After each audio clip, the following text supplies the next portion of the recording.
60 বছরের শামু যেই মহিলাকেই বিয়ে করত সে গর্ভবতী হয়ে যেত। একদিন আমি সমুর বাড়িতে যাই, আর সেখানে আমি এমন একটা জিনিস দেখি যেটা দেখে আমার চোখ কপালে উঠে যায়। তারপর এই রহস্যের ভেদ করার জন্য আমি তার ঘরে লুকিয়ে থাকি। তারপর রাতে আমি যা দেখি সেটা দেখে আমার গায়ের লোম খাড়া হয়ে যায়। কারণ অনেক বাজা মহিলাদের যিনি বাচ্চা দিয়েছেন, সেই সীতাপুর গ্রামের 60 বছরের সমু যেসব বাজা মহিলাকে বিয়ে করতেন তার বাচ্চা হয়ে যেত। কিন্তু সে কি এমন খেত সেটা জানলে আপনারাও অবাক হবেন। আমার বাবা যিনি সারা জীবন লোকের সামনে মাথা উঁচু করে চলেছেন, আজ আমার জন্য ওনার মাথা নিচু হয়ে গেছে। বাবা হাত জোর করে একটা 60 বছরের বুড়োর কাছে অনুরোধ করছে তিনি যেন তার মেয়েকে বিয়ে করেন। সেই 60 বছরের বুড়ো আর কেউ নন আমার বাবার বন্ধু সমু, যিনি যেই সব বাজা মহিলাদের বিয়ে করতেন তাদের বাচ্চা হয়ে যেত। গোটা গ্রামে তার খুব চর্চা ছিল, আর এটা কোনো মনগড়া গল্প নয়, এটা সত্যি। এটা সবাই দেখেছিল যে সব মহিলারা যারা আগে বাচ্চা না হওয়ার জন্য লোকের কথা শুনত তারাই সমুকে বিয়ে করার পর বাচ্চার মা হয়, সবার মুখ বন্ধ করে দিত। এখন আমি আর বাবা সমুর বাড়িতে বসে আছি। বাবা আমাকে বিয়ে করার জন্য সমুকে মানাচ্ছে। আমি বাজা হবার জন্য সমাজের লোক আমাকে অনেক কথা শোনায়। বাবা সেটা আর সহ্য করতে পারছিলেন না, তাই তিনি ঠিক করেন সমুর সাথে আমার বিয়ে দেবেন। তাই বাবা সমুর কাছে হাত জোট করে বলছিলেন, তুমি দয়া করে আমার মেয়েকে বিয়ে কর। তুমি তো অনেক মেয়েকে বিয়ে করে তাদের মাথার ওপর থেকে বাজা হবার অপবাদ দূর করে দিয়েছ, আমার মেয়ের উপর থেকেও এই অপবাদ দূর করে দাও। আমি চুপচাপ পাশে বসেছিলাম। আমি তো বুঝতেও পারছিলাম না এসব কি হচ্ছে। বাবার বন্ধুকে আমি সবসময় বাবার মতনই দেখতাম। আমি তাকে কাকা বলে ডাকতাম। আমি ওনাকে বিয়ে কি করে করব? কিন্তু বাবা আমার কাছে হাত জোর করে বলে যে তুই সমুকে বিয়ে কর আর আমাকে উনার বাড়িতে নিয়ে আসে। বাবা সমু কাকাকে এটাই বলে যে এই বিয়েতে আমার কোনো আপত্তি নেই। সমু কাকা অবাক হয়ে আমার দিকে তাকায়। তারপর বাবাকে বাইরে যেতে বলে। তারপর কাকা আমাকে বলেন, তুমি জানো তো যে আমাদের মধ্যে কি সম্পর্ক? তুমি আমাকে কাকা বলে ডাকো। উনার কথা শুনে আমি অতীতে চলে যাই। 2-3 বছর আগে আমি জানতে পারি যে আমাদের গ্রামের সমু বলে একজন আছেন, যাকে সবাই সমু কাকা বলে ডাকে। তিনি আমার বাবারও খুব ভালো বন্ধু ছিলেন। আমার মনে আছে আমি যখন 8ম শ্রেণীতে পড়তাম তখন আমরা গ্রামের সব বাচ্চারা মিলে উনার বাড়িতে টিভি দেখতে যেতাম, কারণ গ্রামে একমাত্র ওনার বাড়িতেই টিভি ছিল। উনি ওনার বাড়িতে একা থাকতেন। উনার বাড়িতে কোনো মহিলা থাকত না। আমরা সব বাচ্চারা উনাকে বারবার জিজ্ঞেস করতাম, সমু কাকা তুমি বিয়ে কেন করনি? ডান মজা করে বলতেন এখনও আমার বিয়ের বয়স হয়নি। এটা শুনে আমরা খুব হাসতাম, কারণ উনার বয়স আমাদের মা বাবার মতনই ছিল। ছোটবেলা আমি গ্রামের বাচ্চাদের সাথে খুব ঘুরে বেড়াতাম। আমি 10ম শ্রেণী পাস করার পর মা আমাকে বাড়িতে বসিয়ে দিয়েছিল। আমাদের গ্রামের মধ্যে একাই সবথেকে বড়লোক ছিল। উনার কোনো বউ ছিল না আর কোন বাচ্চাও ছিল না। উনি শহরে কাজ করতেন আর সেখান থেকে খুব ভালো টাকা রোজগার করে আনতেন। টাকার জন্য গ্রামে ওনার খুব খাতির ছিল। সবাই ওনাকে বিয়ে করার পরামর্শ দিতেন। আমার বাবা সমু কাকার খুব ভালো বন্ধু ছিল। বাবা প্রায় ওনাকে বলতেন, সমু তুই একটা বিয়ে কেন করছিস না? তোর এত টাকা পয়সা আছে, তোর মারা যাবার পর তোর টাকা পয়সা কে পাবে? তোর সম্পত্তি দেখাশোনা করার জন্য তো কাউকে প্রয়োজন। সমু কাকার মনে হয় বাবা ঠিকই বলছেন, তাই তিনি বলেন আমি বিয়ে করতে প্রস্তুত। তারপর সবাই সমু কাকার জন্য পাত্রী খুঁজতে শুরু করে। কিন্তু সমু কাকা যখন সবাইকে নিজের পছন্দের কথা বলে তখন সবাই অবাক হয়ে যায়। সমু কাকা বলেন উনি বিনা মাসিকে বিয়ে করতে চান। এই কথাটা শুনে গ্রামের সবার একটা বড় ঝটকা লাগে। সবাই ভাবে যে কাকা হঠাৎ বিনাকে কেন বিয়ে করতে চাইছেন। বিনা মাসি আমাদের গ্রামের এমন একজন মহিলা ছিলেন যাকে তার পরিবারের লোকেরা এক ঘরে করেছিল। উনার বিয়ে আমাদের গ্রামে হয়েছিল, কিন্তু বিয়ের 6 বছর পরেও যখন উনি কোনো বাচ্চার জন্ম দিতে পারেননি তখন ওনার স্বামী উনাকে বাজা বলে তালাক দিয়েছিল। উনি দ্বিতীয়বার বিয়ে করেছিলেন, কিন্তু এইবার ও বাচ্চা না হওয়ার কারণে ওনার বিয়েটা টেকে না। এখন গ্রামের সবাই জেনে গেছে যে বিনা মাসি একটা বাজা মহিলা, তাই ওনাকে আর কেউ বিয়ে করতে চায়নি। উনার পরিবারের লোকেরা ওনার সাথে কোনো সম্পর্ক রাখে না। উনি লোকের বাড়ি বাড়ি কাজ করে নিজের পেট চালান। এমন একজন মহিলাকে যখন সমু কাকার মতন একজন ধনী লোক বিয়ে করতে চান তখন সবাই তো অবাক হবেই। এই খবরটা পেয়ে আমার মা বলে, আমার তো কিছু একটা গড়বড় মনে হচ্ছে। মনে হয় বিনা সমুকে তার প্রেমের জালে ফাঁসিয়েছে। মায়ের কথা শুনে বাবা রেগে বলে, না জেনে কারুর উপর দোষ দেওয়া ঠিক নয়। বিনা তো নিজেই জানে না যে সমু তাকে বিয়ে করতে চায়। এই ব্যাপারটা আমাকেও খুব ভাবায়, কারণ কাকার বয়স 60 বছর ছিল। উনি যখন এই বয়সে বিয়ে করছেন তখন উনার এমন একজন মহিলাকে বিয়ে করা উচিত যে উনাকে একটা সন্তান দিতে পারবে। কিন্তু উনি তা না করে একটা বাজা মেয়েকে বিয়ে করছেন। গ্রামের সকলে কাকাকে অনেক বোঝানোর চেষ্টা করে, কিন্তু উনি কারুর কথা শুনলেন না। উনি বললেন যে বিনা যদি ওনাকে বিয়ে করে তাহলে সে আর বাজা থাকবে না। সবাই কাকার কথা মেনে নিতে বাধ্য হয়। আমার তখন মাধ্যমিকের পরীক্ষা শেষ হয়ে গেছিল, তাই আমি ফ্রি ছিলাম। তাই বাবা বলে মায়ের সাথে কাকার বিয়ে আয়োজন করতে। একদিন আমি মায়ের সাথে কাকার বাড়িতে চলে যাই। মা আমাকে বিয়ের সব আয়োজন করতে দিয়ে নিজে গ্রামের মহিলাদের সাথে গল্পে মগ্ন হয়ে পড়ে। একদিন আমি কাকার ঘরটা পরিষ্কার করছিলাম, তখন একটা শিশি আমার হাতে আসে। সেই শিশিটার গায়ে একটা লেবেল ছিল, তার উপর কি লেখা আছে সেটা আমি পড়ার চেষ্টা করছিলাম, কিন্তু সেই লেখাটা ইংরেজিতে ছিল, আর আমি ইংরেজিতে খুব দুর্বল ছিলাম, তাই আমি লেখাটা পড়তে পারলাম না। আমি যখন শিশিটা উল্টেপাল্টে দেখছিলাম তখন কাকা ঘরে চলে আসে। আমার হাতে ওই শিশুটা দেখে উনি একটু ঘাবড়ে যান। আমি কাকাকে জিজ্ঞেস করি যে এটা কিসের ওষুধ। কাকা আমার হাত থেকে শিশিটা নিয়ে আবার তার জায়গায় রেখে দেয়। কাকা বলে, এটা সমস্ত রোগীদের ওষুধ, এটা খেলে শরীরের শক্তি বাড়ে, তোর বিনা মাসিকে আমি এটা খাওয়াবো। আমি শিশির দিকে তাকিয়ে রইলাম। কাকা আমাকে বলে আর কোনোদিন এই শিশিটায় হাত না দিতে। কাকার বিয়ে হয়ে গেল, বিনা মাসি ওনার বউ হল। সবাই কাকাকে নিয়ে মজা করতে লাগল যে উনি একজন বাজা মেয়েকে বিয়ে করেছেন, এইবার উনি সারা জীবন বাচ্চার জন্য হাহুতাশ করবেন। কিন্তু বিয়ের কিছুদিন পরেই বিনা মাসি প্রেগনেন্ট হয়ে যায়। এটা কেউ বিশ্বাস করতে পারছিল না, কিন্তু গ্রামের দাই মা বললেন যে এই খবরটা সত্যি। আমি বিজ্ঞানের ছাত্র ছিলাম। আমি স্কুলে আমার টিচারকে জিজ্ঞেস করি, দিদিমণি, কেউ যদি একটা বাজা মেয়েকে বিয়ে করে তাহলে সে কি মা হতে পারে? দিদিমণি বলে, এমনটা আবার হয় নাকি? তোমাকে এসব কথা কে বলছে? তখন আমি ওনাকে সমু কাকা আর বিনা মাসির কথা বলি। শুনে দিদিমণি অবাক হয়ে যান। উনি বলেন, এটা নিশ্চয়ই ভগবানের চমৎকার, ভগবান যাকে ইচ্ছে সন্তান দিতে পারে। কথাটা শুনে দিদিমণির মনটা খারাপ হয়ে যায়, কারণ ওনারও কোনো বাচ্চা ছিল না। ওনার স্বামী ওনাকে বাজা বলে ত্যাগ করেছেন। আমি যদি আগে জানতাম যে সমু কাকা একটা বাজা মেয়েকে বিয়ে করবে, তাহলে তার বিয়ে আমি আমার দিদিমণির সাথে দিতাম। একদিন আমি সমু কাকার বাড়ি যাই, আর গিয়ে দেখি সমু কাকা বাড়িতে নেই, শুধু ওনার স্ত্রী বাড়িতে আছে। যখন আমি একটা কাজে কাকার ঘরে যাই, তখন দেখি আগের দিন আমি যেই শিশিটা দেখেছিলাম সেটা আর ঘরে নেই। আমি মাসিকে জিজ্ঞেস করি, তুমি সবটা ওষুধ খেয়ে নিয়েছ? মাসি অবাক হয়ে বলে, কিসের ওষুধ? তুমি কি বলছো? আমি মাসিকে বলি, এখানে একটা ওষুধের শিশি ছিল। মাসি বলে, ও সেই ওষুধের শিশি? সেটা তো এখন সমুর পকেটে থাকে, ও সেখান থেকে রোজ একটা করে গুলি খায়। মাসির কথা শুনে আমি অবাক হয়ে যাই, কারণ আমি তো ভেবেছিলাম যে মাসি এই ওষুধটা খেয়েই প্রেগন্যান্ট হয়েছে। কোনো ওষুধ না খেয়ে মাসি কিভাবে প্রেগন্যান্ট হল? এটা তো সত্যি ভগবানের চমৎকার। কাকা মাসির খুব খেয়াল রাখত, প্রত্যেক মাসে তাকে শহরে চেক আপ করাতে নিয়ে যেত। মাসির ডেলিভারির জন্য কাকা তাকে শহরের একটা ভালো ডাক্তারের কাছে নিয়ে যায়। কাকার কাছে টাকা পয়সার কোনো অভাব ছিল না। পরের দিন খবর এলো যে বিনা মাসি একটা ছেলের জন্ম দিয়েছে। তাদের ছেলেকে নিয়ে তারা গ্রামে ফিরে আসে। গ্রামের সবাই খুব খুশি হয়েছিল। গ্রামের সবাই একে অপরকে মিষ্টি খাওয়ায়। কিন্তু 2 মাস পরে বিনা মাসির অবস্থা খুব খারাপ হয়ে যায়, আর হঠাৎ করে তিনি মারা যান। বিনা মাসির মৃত্যুর খবর পেয়ে গ্রামের সবার মাথায় আকাশ ভেঙে পড়ে। তার মৃত্যুর কিছুদিন পরেই গ্রামের লোকেরা সমু কাকাকে আবার বিয়ে করতে বলে। সবাই কাকাকে বলে যে আগে তো আপনি একা ছিলেন, কিন্তু এখন আপনার একটা বাচ্চা আছে, তাকে দেখাশোনা করার জন্য তো কাউকে দরকার। কিন্তু সমু কাকা বলে যে আমি যদি কাউকে বিয়ে করি তাহলে একজন বাজা মেয়েকেই বিয়ে করব। আমার বিশ্বাস যে আমাকে বিয়ে করলে তার বাচ্চা হবে। কাকার কথা শুনে আমার স্কুলের দিদিমণির কথা মনে পড়ে যায়। কাকার বয়স আমার দিদিমণির থেকে অনেকটা বেশি ছিল, তাই আমার চিন্তা ছিল যে দিদিমণির বাড়ির লোকেরা এই বিয়েতে রাজি হবে কিনা। কিন্তু আমার মা যখন দিদিমণির বাড়িতে কথা বলে, তখন তারা সঙ্গে সঙ্গে এই বিয়েতে রাজি হয়ে যায়। কিছুদিনের মধ্যে কাকার সাথে আমার দিদিমণির বিয়ে হয়ে যায়। সবাই খুব খুশি ছিল যে কাকা আবার একটা বউ পেয়েছে, তার ছেলে একটা মা পেয়েছে। কিন্তু কেউ এটা ভাবিনি যে আবার একটা বাজা মহিলা কাকাকে বিয়ে করে প্রেগনেন্ট হবে। কিন্তু আবার সেটাই হয়। দিদিমণি একটা ফুটফুটে ছেলের জন্ম দেয়, কিন্তু সেই ছেলেটা না আমার দিদিমণির মতন দেখতে ছিল, না কাকার মতন। এবার গ্রামে এটা বলাবলি হতে থাকে যে কাকা নিশ্চয়ই এমন কিছু খায় যার জন্য বাজা মহিলারা প্রেগনেন্ট হয়ে যায়। গ্রামের সবাই কাকাকে অনেক প্রশ্ন করে, কিন্তু কাকা কারুর কোনো প্রশ্নের উত্তর দেন না। আমার বাবা ওনার খুব ভালো বন্ধু ছিল, কিন্তু উনি বাবাকেও কোনো কথা বলেন না। আমি এই ব্যাপারে আমার দিদিমণিকেও জিজ্ঞেস করি, কিন্তু উনি বলেন যে এটা ভগবানের আশীর্বাদ যে তার একটা ছেলে হয়েছে। কিছুদিন পর দিদিমণি কাকার থেকে তালাক নিয়ে নেন, আর উনার বিয়ে অন্য একটা বাজা মেয়ের সাথে দিয়ে দেন। তারপর উনি ওনার ছেলেকে নিয়ে গ্রাম থেকে চলে যান। গ্রামের লোকেরা এটা দেখে হতবাক হয়ে যায়। প্রথমে তো একটা বাজা মেয়ের বাচ্চা হওয়া, তারপর তার কাকাকে তালাক দিয়ে চলে যাওয়া, আর কাকাও তাকে খুশি খুশি তালাক দিয়ে দেন কোনো প্রশ্ন না করে। এইসব হচ্ছেটা কি? কাকার 3য় বইয়ের ও 1 বছরের মধ্যে বাচ্চা হয়ে যায়।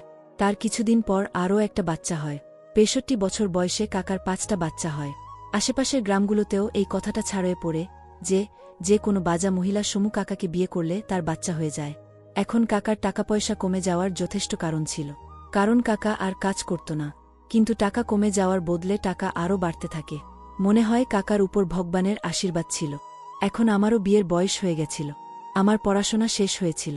আমাদের পরিবারের মেয়েদের এর থেকে বেশি পড়াশোনা করার অনুমতি ছিল না, কিন্তু আমার আরও পড়ার ইচ্ছে ছিল। আমি বাবার সাথে এই বিষয়ে কথা বলি, কিন্তু বাবা আমার কোনো কথা শোনে না। বাবা আমার জন্য সম্বন্ধ দেখা শুরু করে দেয়। আমি বাবাকে বলি যে আমি শহরে বিয়ে করতে চাই। আমি আর এই গ্রামে পড়ে থাকতে চাই না। আমি শুনেছিলাম যে শহরের লোকেরা খুব খোলা মনের হয়, তারা মেয়েদের পায়ে শেকল পরিয়ে রাখে না। আমার খুব ইচ্ছে ছিল যে আমি খুব ঘুরব ফিরব আর অনেক লেখাপড়া করব। আমার এইসব স্বপ্ন একমাত্র শহরেই পূরণ করা সম্ভব। গ্রামে থেকে আমি কোথায় ঘুরব? আমার স্বপ্ন পূরণ করার জন্য আমার একটা শহরের ছেলে দরকার। কিন্তু শহরে বাবার কেউ চেনা জানা ছিল না। বাবার সব পরিচিত লোক গ্রামেই থাকত।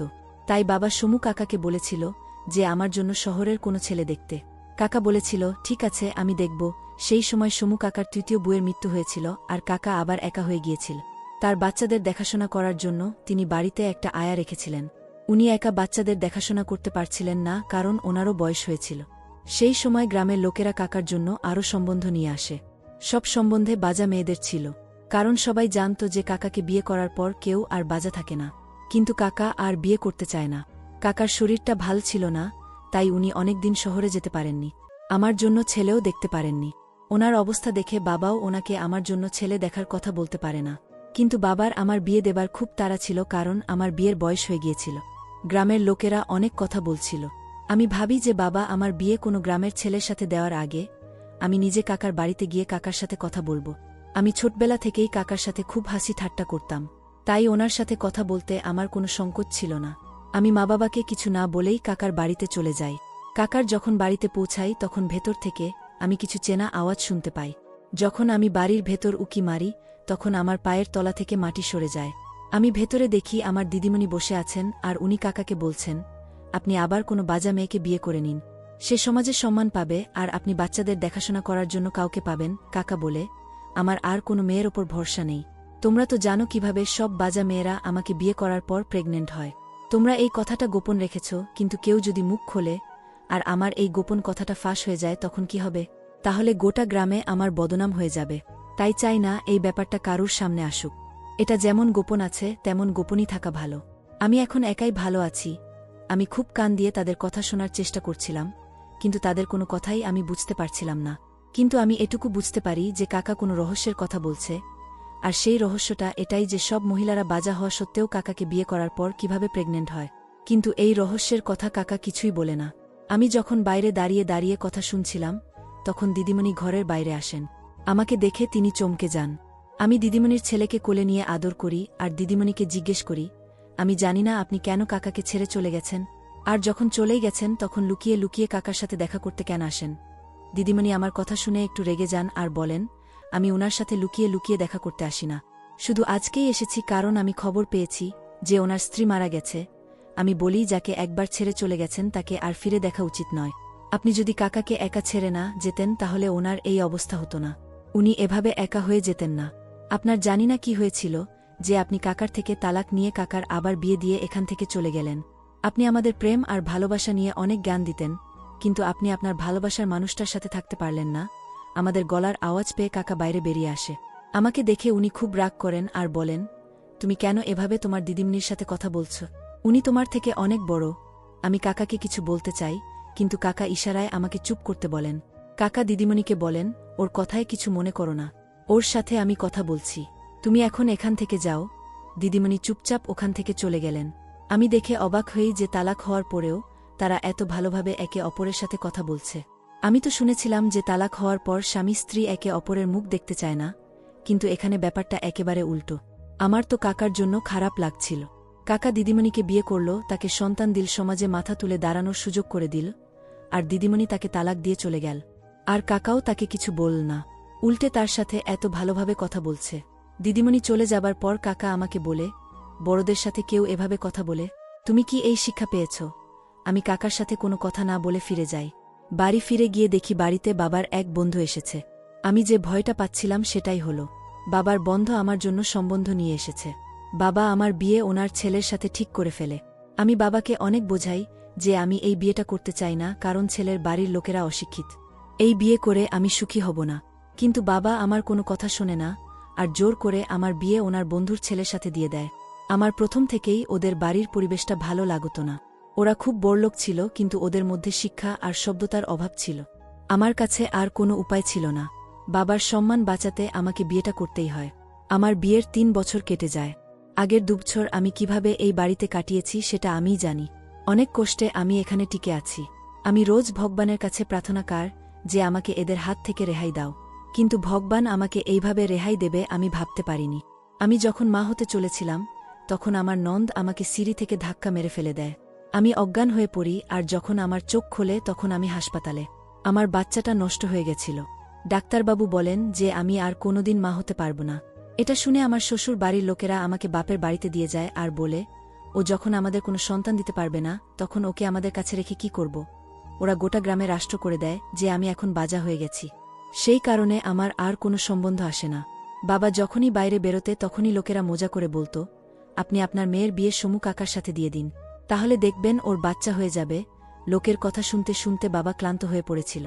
আজ আমি বাবার সাথে কাকার বাড়িতে বসে আছি। কাকার সাথে কথা বলার জন্য বাবা আমাকে একা ছেড়ে যায়। কাকা আমাকে বলে, আমি জানি তুমি আমার রহস্য জানতে চাও, যে আমি কি করে বাজা মহিলাদের সন্তান দিই।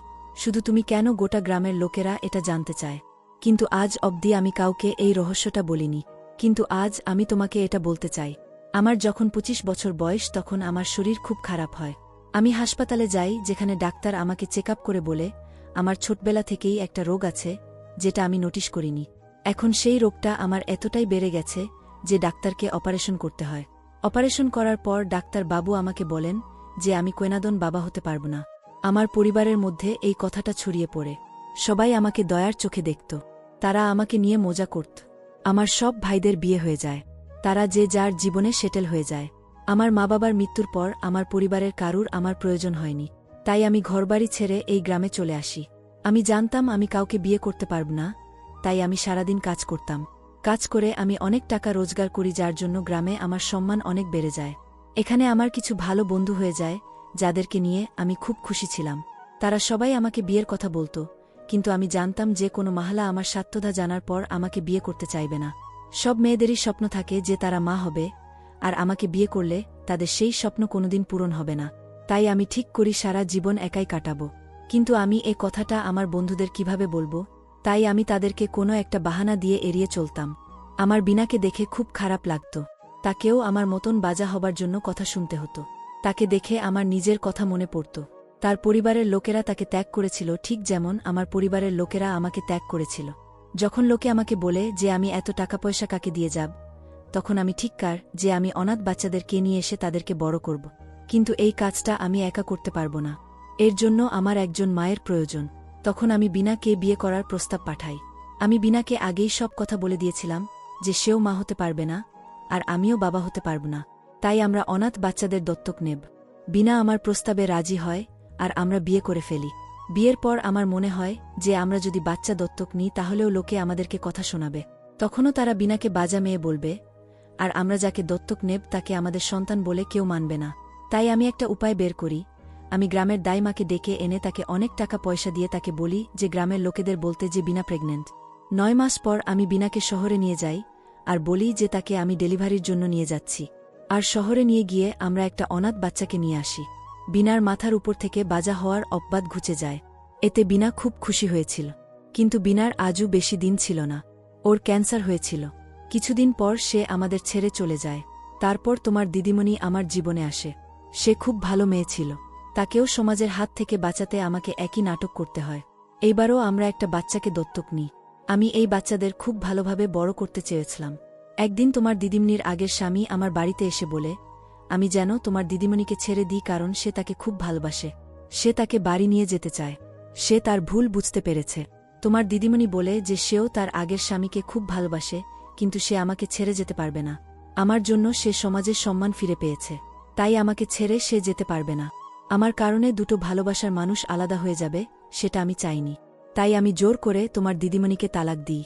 সে আমাকে তালাক দিতে চায়নি, কিন্তু সে তার স্বামীকে খুব ভালোবাসত। আমি তাদের দুজনের মধ্যে আসতে চাইনি। অনেক কষ্টে আমি তাকে আমাকে তালাক দেওয়ার জন্য রাজি করাই। সে যাওয়ার আগে আমার সাথে তার এক বাজা বন্ধুর বিয়ে দিয়ে দেয়, যাতে আমি একা না হয়ে পড়ি, আর আমার বাচ্চাদেরকে ভালোভাবে বড় করতে পারি। আর সেই বন্ধু আমার ব্যাপারে সবটাই জানত। তার থাকার জন্য মাথার ওপর একটা ছাদের দরকার ছিল। কিছু না করে সে একটা ভালো স্বামী আর বাচ্চা পাচ্ছিল, তাই সে এক কথায় রাজি হয়ে যায়। তোমার দিদিমণি তার ছেলেকে সঙ্গে করে নিয়ে যায়, কারণ সে তাকে নিজে বড় করতে চেয়েছিল। আমিও তাকে বাধা দিইনি। আমার ৩ নম্বর বউ খুব ভালো ছিল। তাকে বিয়ে করার পর আমি আরও ২টো বাচ্চা দত্তক নিই। কিন্তু তার জীবন ও বেশি দিনের ছিল না। কিছুদিন পর সে মারা গেল। আমি চেয়েছিলাম যে সব বাজা মহিলারা মাথার উপর একটা ছাদ পাক আর সমাজে তাদের সম্মান ফিরে পাক। আর আমি অনাথ বাচ্চাদেরকে একটা ভালো জীবন দিতে চেয়েছি। তাদেরকে মা বাবার ভালোবাসা দিতে চেয়েছি। কিন্তু তোমার বাবা যেটা করতে চাইছে সেটাকে আমি সমর্থন করতে পারছি না। আমি তোমাকে সবসময় আমার মেয়ের মতন দেখেছি। তোমাকে বিয়ে করার কথা আমি ভাবতেও পারি না। কাকা বলে যে তার ক্যান্সার ধরা পড়েছে। তার চিন্তা হয় যে তার চলে যাওয়ার পর তার বাচ্চাদেরকে দেখবে। আমি বলি, কাকা তুমি কোনো চিন্তা করো না। আজ থেকে তোমার বাচ্চাদের দায়িত্ব আমার। আমি ওদেরকে নিজের সন্তানের মতন বড় করব। আর আপনি আমাকে এখন যা যা বললেন সেটা আমাদের মধ্যেই থাকবে, কেউ জানতে পারবে না। তারপর আমি বাবাকে বলি যে আমার বাচ্চার দরকার নেই। আমি কাকার বাচ্চাদেরকে নিজের বাচ্চাদের মতন বড় করতে চাই। আর এটা করেই আমি আমার বাকি জীবনটা কাটিয়ে দেব। কিছুদিন পর কাকার মৃত্যু হয়। কাকা তার সব সম্পত্তি তার বাচ্চাদের নামে আর আমার নামে করে দিয়ে যান। এখন আমি আমার জীবনে একটা উদ্দেশ্য খুঁজে পেয়েছি। কারুর যদি বিয়ে না হয় বা বাচ্চা না হয়, তাহলে তার জীবন শেষ হয়ে যায় না। সে বেঁচে থাকার জন্য কোনো না কোনো কারণ ঠিক খুঁজে নেয়। ঠিক যেমন আমি বেঁচে থাকার একটা কারণ খুঁজে পেয়েছি। ধন্যবাদ বন্ধুরা।